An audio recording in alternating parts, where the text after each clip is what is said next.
كنهارها لا يزيغ إلا هالك والصلاة والسلام على أشرف الأنبياء والمرسلين وعلى آله وصحبه أجمعين أما بعد. Kita mulakan kuliah maghrib kita pada malam ini dengan bacaan Ummul Kitab Al-Fatihah. A'udzubillahi minasyaitonirrajim. Bismillahirrahmanirrahim. Alhamdulillahi rabbil alamin, arrahmanir rahim, maliki yaumiddin. Iyyaka na'budu wa iyyaka nasta'in. Ihdinas siratal mustaqim. Siratal ladzina an'amta 'alaihim ghairil maghdubi 'alaihim waladdallin. Amin. Kita selawat 3 kali.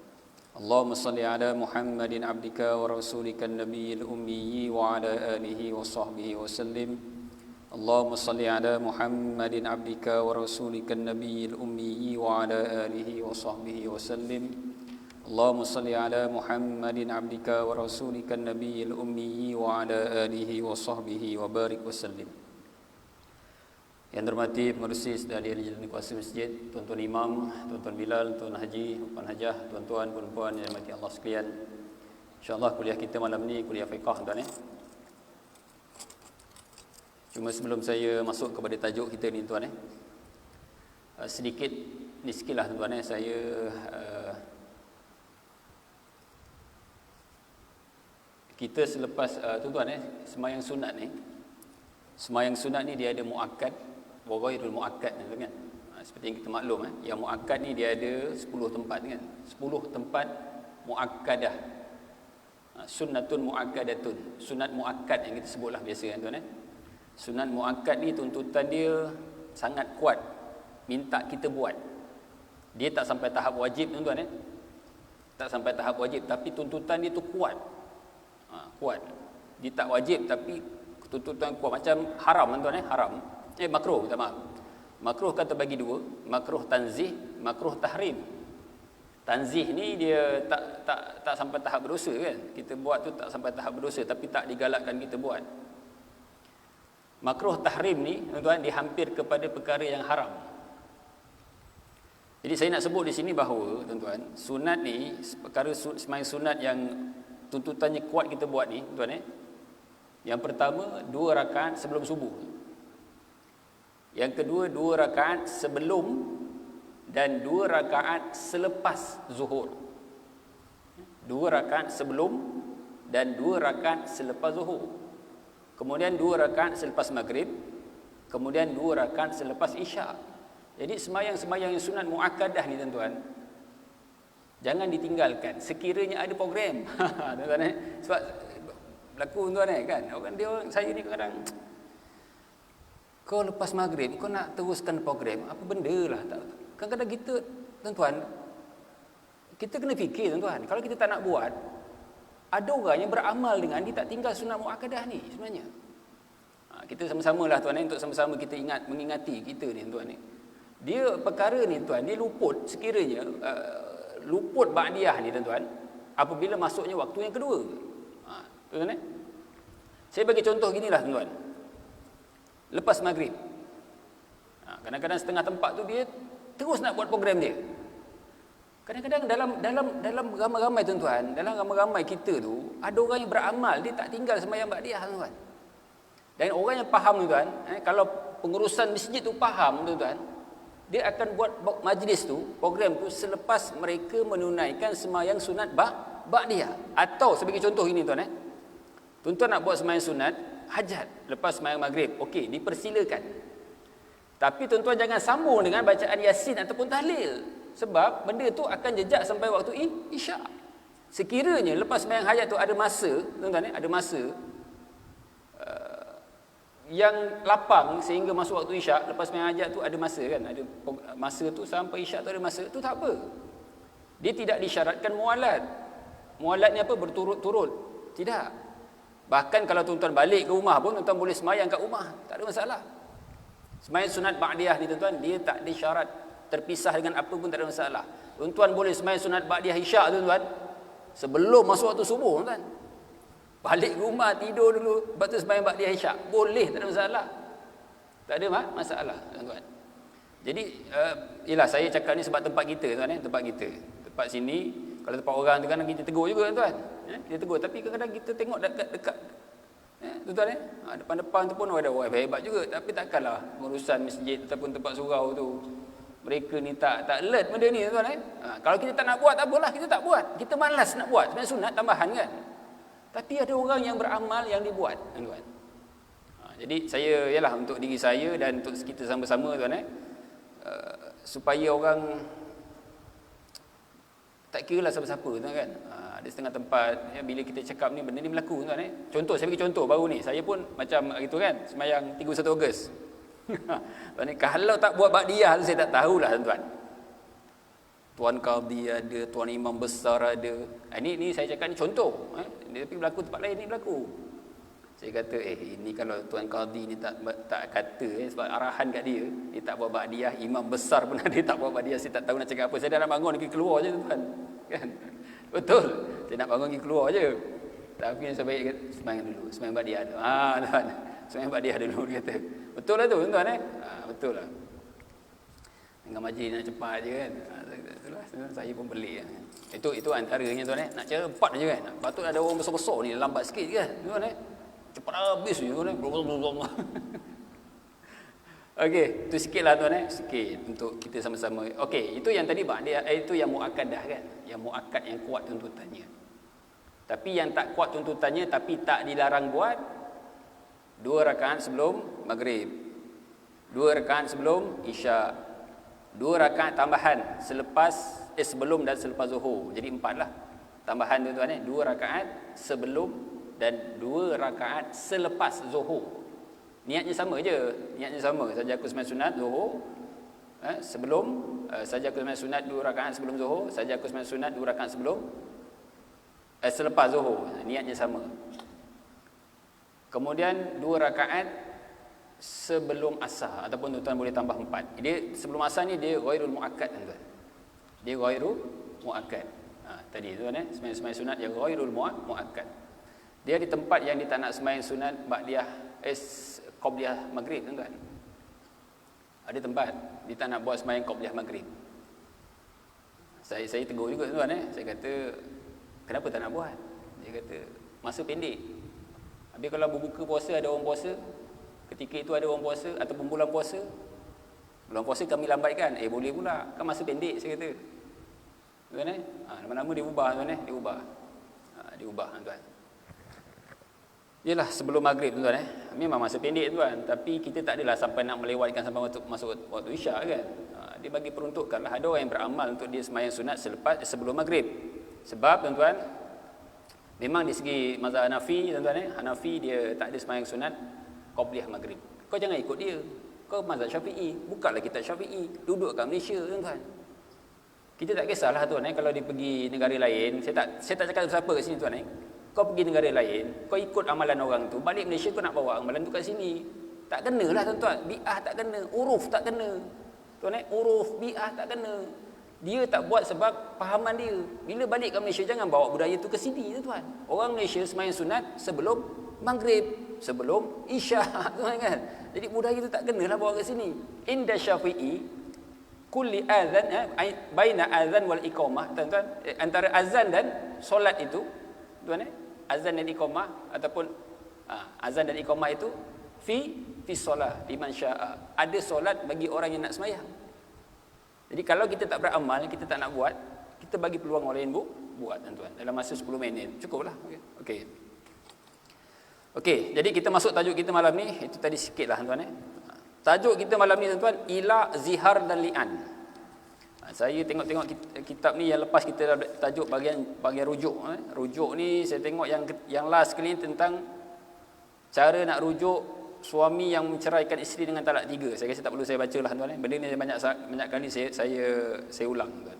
Okey, saya terus kepada ilak. Apa dia ilak ni tuan? Terdapat 3 perkara yang kesudahannya sama dengan talak atau ia bertukar menjadi talak. 3 masalah tersebut ialah ilak, zihar dan li'an. Tuan dia ni tuan kesudahannya sama dengan talak tuan atau ia boleh bertukar menjadi talak. Apa dia? Ilak, zihar dan li'an. Okey, yang pertama ilak. Apa dia ilak? Ilak daripada bahasa berasal daripada perkataan al-aliyah. Al-aliyah yang bermaksud sumpah. Dia makna ilak ni maknanya sumpah pada segi bahasa. Firman Allah Subhanahu wa taala, auzubillahi minasyaitonir rajim, wala ya'tali ulul fadli minkum was-sa'ati ay yu'tu ulil qurba wal masakin.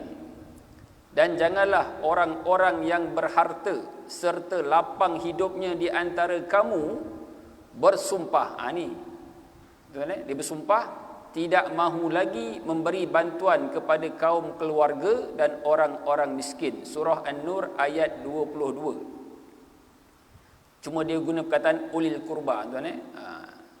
Dia guna perkataan berbeza tapi maksud yang sama. Dia bersumpah. Maksud ayat ni, tuan, jangan ada orang-orang yang berharta ni, yang banyak duit ni, tuan, dia bersumpah tak mahu memberi bantuan kepada kaum keluarga dan orang-orang miskin. Dia tak nak bagi, tuan, tak nak bagi bantuan kepada orang-orang tersebut. Okey. Ilak daripada segi istilah pula ialah, ni kita nak fahamkan ni, tuan. Suami bersumpah tidak akan bersetubuh dengan isterinya lebih daripada 4 bulan atau secara mutlak. Mutlak ni dia tak letakkan tempoh. Macam kita sembahyang sunat mutlak. Boleh tak? Tuan-tuan tak niatkan sembahyang sunat apa? Boleh. Sahaja aku sembahyang sunat 2 rakaat kerana Allah Ta'ala. Itu dipanggil sunat mutlak, tuan-tuan. Dia tidak berfokuskan kepada apa-apa, tuan. Sembahyang sunat 2 rakaat saja. Jadi ilak ni maksudnya, seseorang itu dia bersumpah tidak akan bersetubuh dengan isterinya lebih daripada 4 bulan atau secara mutlak. Mutlak ni dia tak letakkan tempoh. Mungkin kurang daripada 4 bulan. Tuan, sumpah tak nak subuh isteri, pelik juga ni kan. Okey. Hukum ilak. Jika suami bersumpah tidak akan bersetubuh dengan isterinya secara mutlak ni maksudnya tak ada tempoh, atau selama lebih daripada 4 bulan, dia telah melakukan ilak terhadap isterinya. Terdapat beberapa hukum syarak berkaitan dengan ilak tersebut. Okey, ada hukum. Yang pertama disebut di sini, hakim hendaklah memberi peluang selama 4 bulan kepada suami bermula dari dia bersumpah. Ini akan memberi peluang kepada suami untuk menarik balik sumpahnya dan membayar kafarah sumpah atau menceraikan isterinya jika dia tidak mahu rujuk dan tidak mahu membayar kafarah sumpah. Jadi tuan-tuan, hakim bagi tempoh 4 bulan je. 4 bulan kepada suami untuk ditarik balik sumpah dia, tuan-tuan. Tarik balik. Selepas dia tarik balik, tuan-tuan, dia kena bayar kafarah, tuan. Kafarah ni apa? Nanti kita sebut, tuan. Jika tempoh 4 bulan tadi telah tamat, okey, habis, tuan-tuan. 4 bulan dah habis. Dan suami tetap dengan sumpahnya, dia telah memudaratkan isterinya. Ketika itu, berdasarkan tuntutan isteri, hakim berhak mengambil salah satu tindakan berikut. Jadi hakim ni, tuan-tuan, dia ada hak untuk mengambil salah satu tindakan berikut. Ada 2 tindakan. Yang pertama, memaksa suami menarik balik sumpahnya dan kembali semula kepada isterinya serta membayar kafarah sumpah jika dia bersumpah dengan nama Allah atau bersumpah dengan salah satu sifat Allah. Ada 99, tuan. Sifat Allah tu ada 99. Jika dia bersumpah untuk melakukan sesuatu atau bersedekah dengan sesuatu, dia hendaklah melakukannya. Kalau dia bersumpah dengan lain pun, tuan, dia bersumpah dengan sesuatu yang lain, hendaklah dia melakukan sumpahan dia tersebut. Jadi dalam kes yang pertama, hakim, tuan-tuan, ataupun mahkamah syar'i ni akan suruh suami tarik balik sumpah dia. Kau tarik balik, kau bayar kafarah. Tuan, apa kafarah dia, tuan-tuan? Ni kafarah dia. Kafarah dia beri makan 10 orang miskin. Itu satu. Yang pertama, tuan, Kalau dia tak mampu beri makan 10 orang miskin, yang kedua kafarah dia beri sepersalinan pakaian kepada 10 orang miskin. Sepersalinan pakaian, tuan-tuan, baju dan seluar, ataupun perempuan, ataupun jubah pun memadai lah. Kalau dia tak nak bagi sepersalinan, maksudnya yang daripada atas sampai ke bawah, untuk 10 orang. Kalau dia tak mampu juga, memerdekakan seorang hamba muslim. Jangan tanya lelaki perempuan, dia tak sebut lelaki perempuan, tuan-tuan. Memerdekakan seorang hamba muslim. Payahlah, tuan, sekarang tak ada hamba, tuan. Kalau dia tak mampu juga, hendaklah ia berpuasa 3 hari. Itu yang puasa last 3 hari ni, tuan. Pilihan yang keempat, sekiranya dia tak mampu buat ketiga-tiga ke atas tu, tuan. Baru dia puasa 3 hari. Ini kafarah sumpah, tuan. Apa dia? Beri makan 10 orang miskin. Makanan 10 orang miskin ni, tuan, sekira-kira makanan kita. Harga makanan kita untuk sepinggan RM2, kadar dia. Kadar untuk macam ni lah, tuan. Orang pergi Mekah kan, dia bagi apa? Yang dia orang apa, yang buat kesalahan, kesalahannya memberi makan 6 orang miskin tu kan, kesalahan ringan je, beri makan 6 orang miskin. Contoh terpakai minyak wangi, terpakai baju lah, tuan. Contoh dengan sengaja, ataupun dia nak selamat, kita minta bayar je lah 6 orang miskin. Satu orang miskin, dia punya dam dia kena beri makan 2 cupak, tuan. 2 cupak. 2 cupak ni, satu cupak bersamaan dengan 5 rial. 5 rial. Jadi bila 2 cupak 10 rial.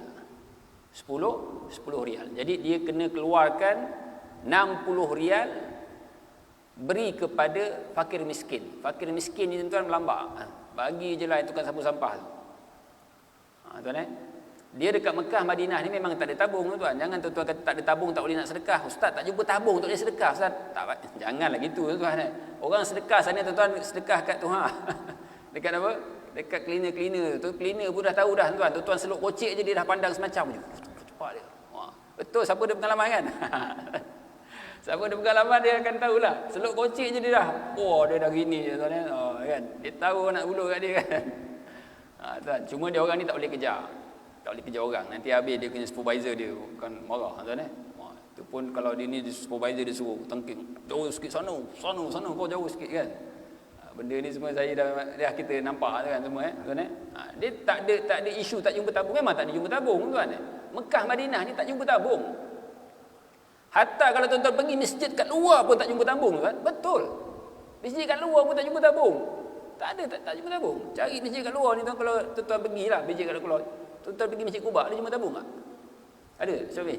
Ustaz, tak ada jumpa tabung kan? Quba. Kiblatain ada? Tak ada.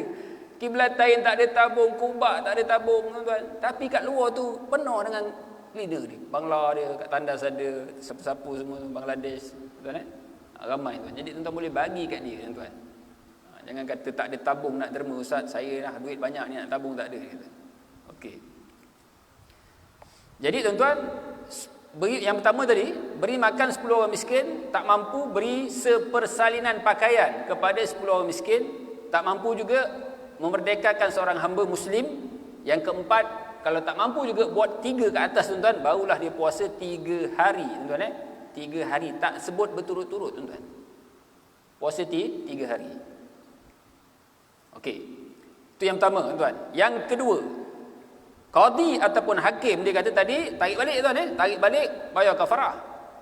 Yang kedua, hakim ni dia kata memaksa suami, ini 2 pilihan tadi kan. Memaksa suami menceraikan isterinya jika dia enggan menarik balik sumpahnya dan tetap berpegang dengan sumpahnya. Dia tetap tak nak subuh isteri dia. Tuan-tuan, dia tetap tak nak subuh isteri dia, maka hakim kata kau ceraikan isteri kau.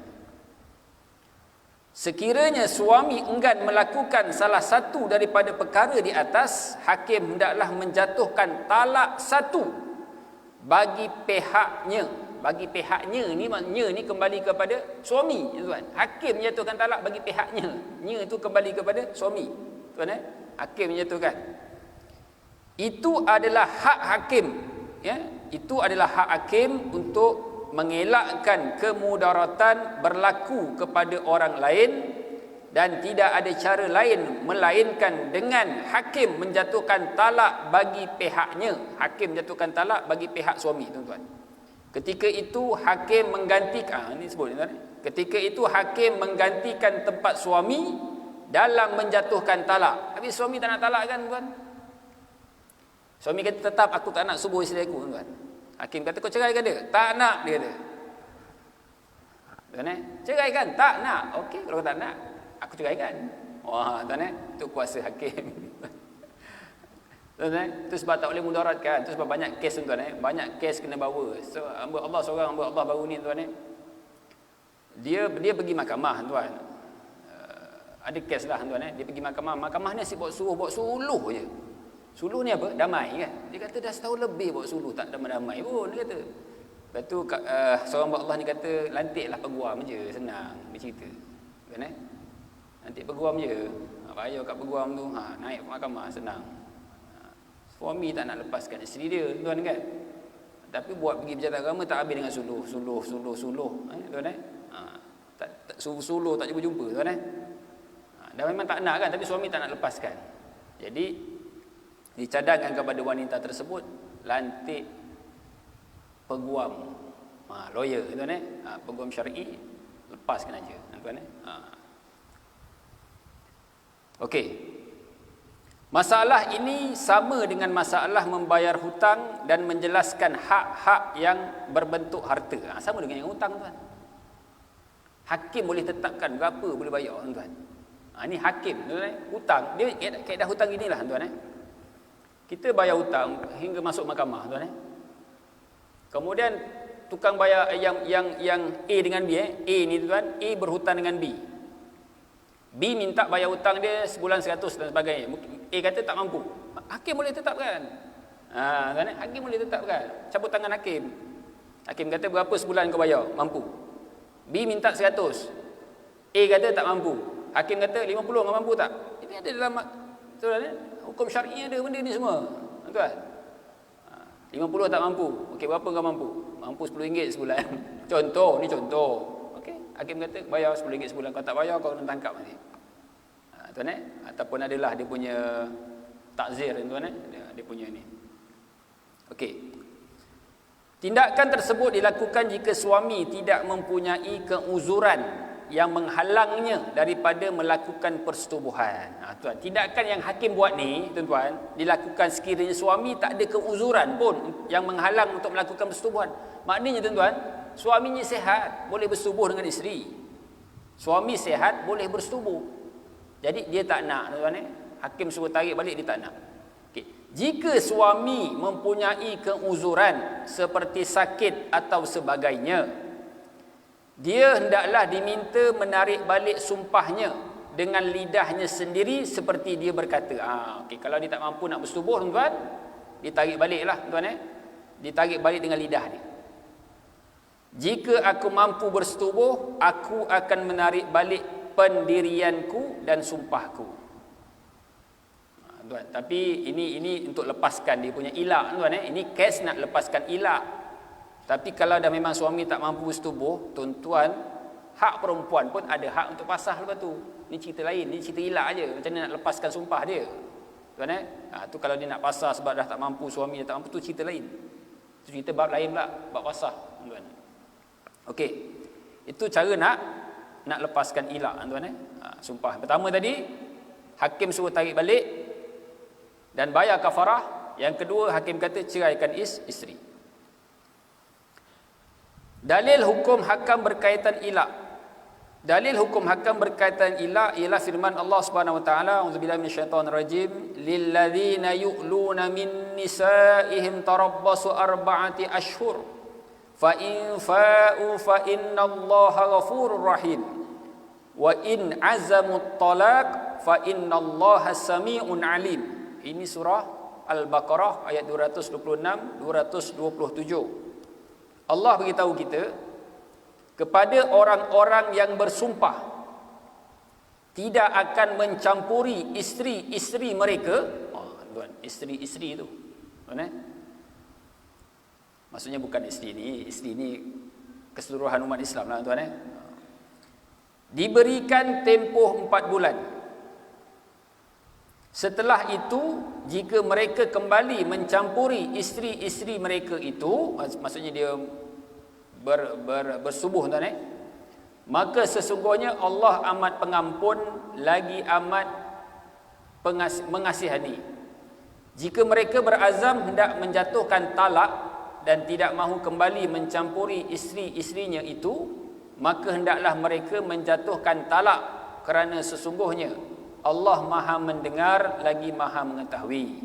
Surah Al-Baqarah ayat 226-227. Ali radhiyallahu anhu berkata, "Idza ala ar-rajulu min imra'atihi lam yaqa' alaihi talaq wa in madatil arba'atu ashhur hatta yufaqa fa imma ay yutalliqa wa imma ay yafi'a." Apabila seseorang lelaki melakukan ilak terhadap isterinya, maka talaknya tidak akan jatuh. Tuan ilak aja, talak tak jatuh.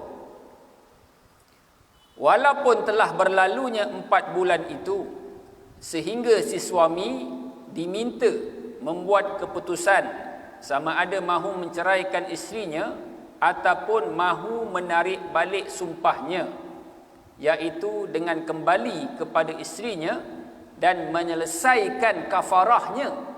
Tuan-tuan, tarik balik, selesaikan kafarah, tuan-tuan. Tapi tak jatuh lagi talak. Yang boleh jatuhkan talak dia, tuan-tuan, kalau dia tak nak ceraikan adalah hakim ataupun qadil qadha, tuan-tuan. Contoh saya baru-baru ni, tuan-tuan, ada muzakarah kan, peringkat kebangsaan, muzakarah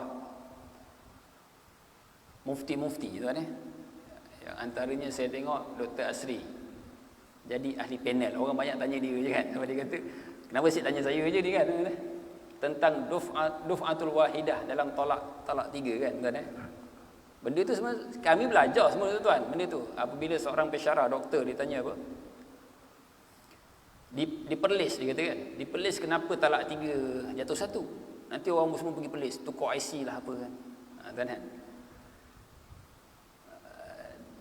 Dalam muzakarah tu ramai, tuan, para doktor lah, doktor-doktor yang pengajian Islam lah, tuan, doktor-doktor pengajian Islam. Saya tengok ahli panel ni, saya perasan Dr. Asri je yang dia ada seorang moderator, 3 orang ahli panel. Kebanyakan soalan kepada Dr. Asri, tuan, tentang anak tak soft taraf ni dibinkan ataupun dibintikan, dipelis, ada beza sikit. Tapi saya tak urai yang itulah. Tentang ini je yang duf'atul wahidah ni, tuan, talak 3 dalam sekali sebutan. Ceraikan kau dengan talak 3. Kenapa dia kata dipelis boleh jadi 1? Tuan-tuan, kalau kita belajar fiqh, tuan, saya ingat lagi doktor ajar saya, Dr. Jaburi, Dr. Jaburi, dia kata apa? Tak, memang ada dalam kitab pun benda tu. Dia bukan senang-senang bila talak 3 duf'atul wahidah ni, tuan. Talak 3 duf'atul wahidah ni maksudnya bukan senang-senang nak kata orang tu 1. Yang boleh jatuhkan hukum 1 tu adalah qadil qadha, qadi tu, tuan. Qadi, dan dia kena tanya, dia kena banyak benda yang dia kena siasat dulu, tuan. Bukan boleh jatuh terus 1, tidak. Bukan mudah sebenarnya, tuan. Bukan mudah. Bukan semua orang boleh pergi pelis. Yalah, betul lah, ada benda yang saya setuju dengan tuan, ada benda yang saya tak setuju. Dia kata bukan semua orang boleh pergi pelis, boleh tukar saja-saja bertiga tu jadi 1, tidak, dia kata. Tuan, ya, betul pun. Dan benda tu ada dalam fiqh sebenarnya, tuan. Ada dalam fiqh. Kenapa? Dalam keadaan apa disebut tu? Dia berlainan dengan kalau satu, cerai kau talak 1. Nanti tahun depan cerai kau talak, tuan, dah jatuh 2. Tuan, 2 kali je. Cerai kali ketiga dah tak boleh dah, tuan. 3 dah. Ini tak dalam kes duf'atul wahidah, sebutan yang 3 terus, tuan.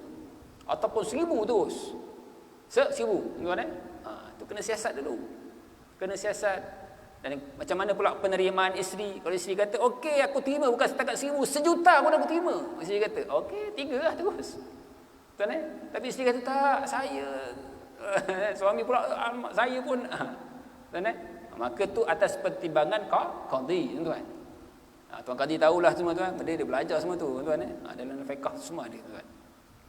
Dan bukan senang nak jatuhkan 1 tu, banyak dia punya prosedur dia, tuan.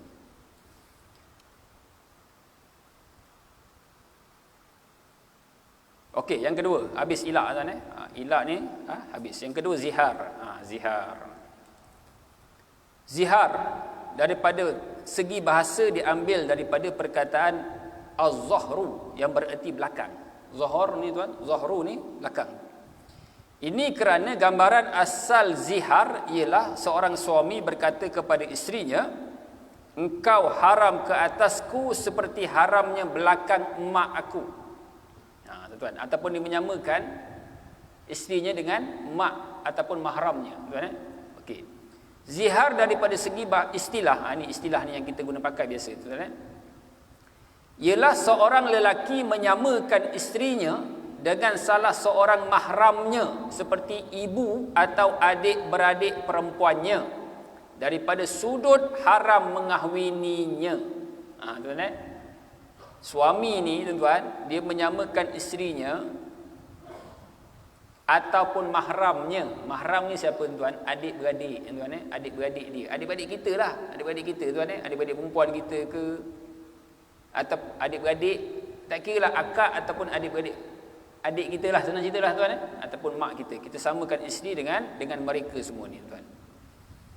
Orang-orang Arab dahulu menganggap zihar sebagai salah satu daripada cara talak.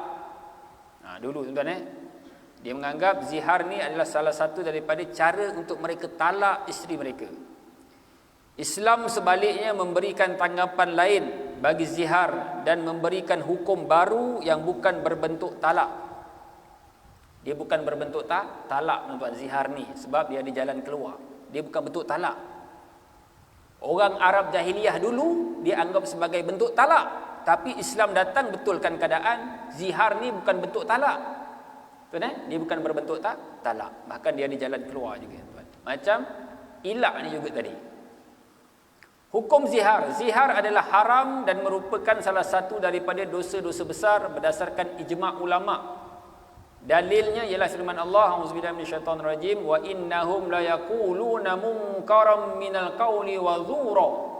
Surah Al-Mujadalah ayat yang kedua.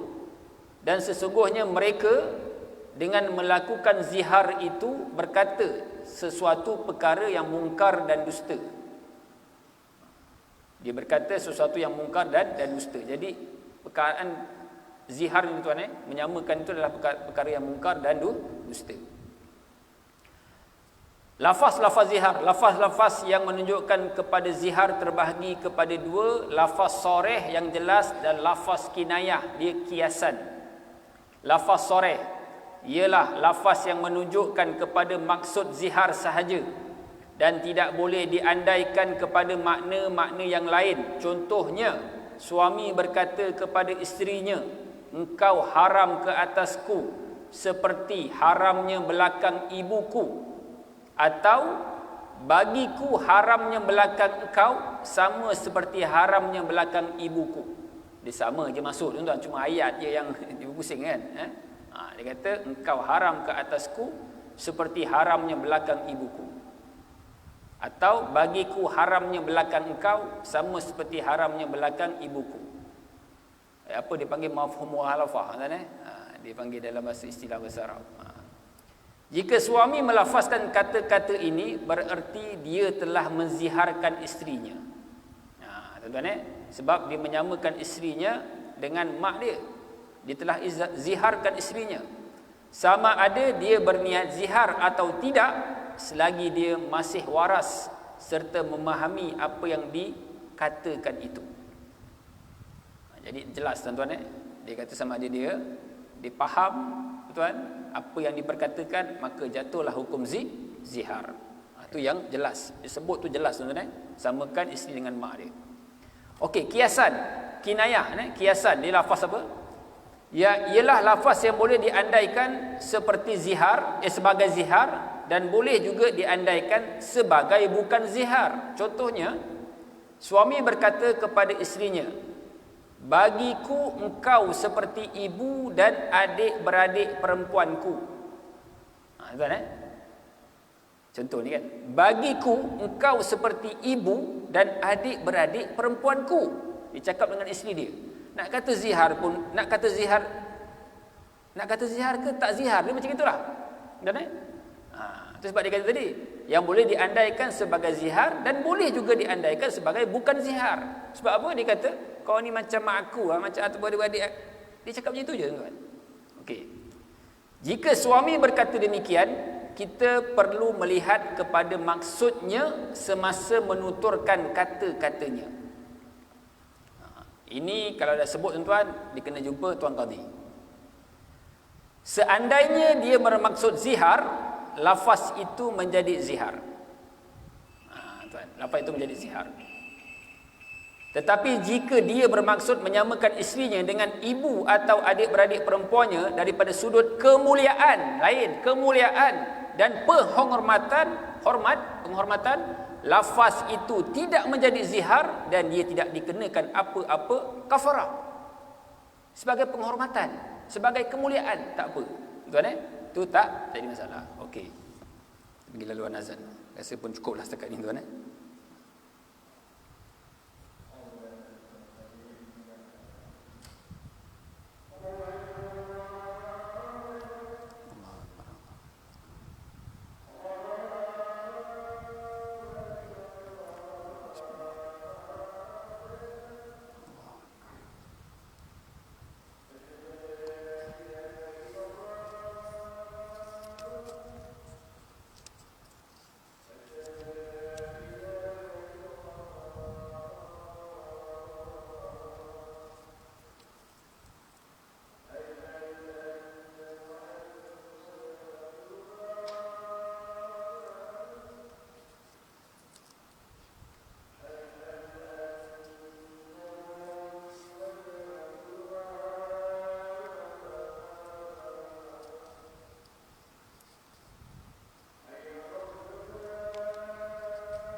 Okey tuan, jadi saya berdiri dulu di sini sebab bawah ni dah tajuk lain hukum hakam berkaitan dengan zihar, kafarah zihar, dalil kafarah mengikut tertib.